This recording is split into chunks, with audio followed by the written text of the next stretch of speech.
आमर चून मिसेकी तैयारी कर देइछि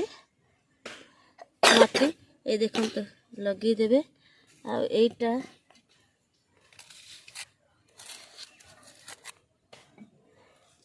देख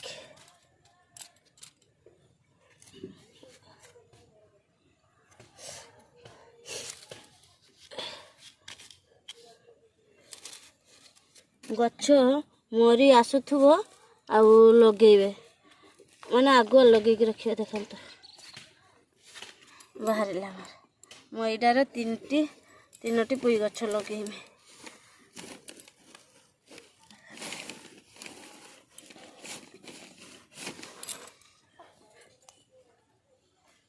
आग को बेसी खरा हो गछ लगेने गछ झामली जीव गछ होवाई बहुत कष्ट हे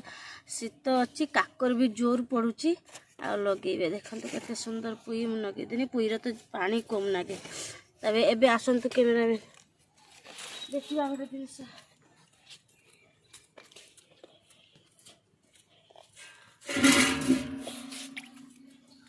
एठी देखंतु एटा होची बीट गछ एटा होची बीट गछ एटा होची बीट गछ मो लगेथिने ढेर गला बीट आउ से वर्षा जोगु बीटा गछ नष्ट होगा से भी मु मन देनी देखी मुझा गोटे रखी केते बड़ देखा सांग मैंने आज बीट गोटे हार्वेस्ट करा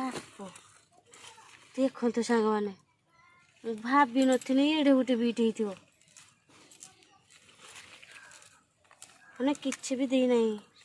देखते आ बीट्रु बाहर एठी गोटे यह भी काटिकी नगेदेने पुणी आबले थरे देखते सांग मैंने केते बड़ बीट गोटे बाहर मार्केट टोटाली किणवा ना जदि आपणकर मनोबल आउ गछ लगे आग्रह थी आम तो जेहेतु घर गृहिणी ता भर समय बाहर करके आम जी पार्चे यथेष्ट देखु केते बड़ बीट हो गुड़ा को आबले लगेदेमी ए लगेदेमी आ मंजी भी 10 टଙ୍କା आनिकी लगेमी देखते मो भिडटी केमती लगे निहाती कहे आहरी बहुत प्रकार लगेबार अच्छी माटी सब तैयारी करके रखी आ मंजी आनी ना आ मंजी आनिले देखेबी पुणी कौन कौन मंजी सब लगौची रही नमस्कार जय जगन्नाथ।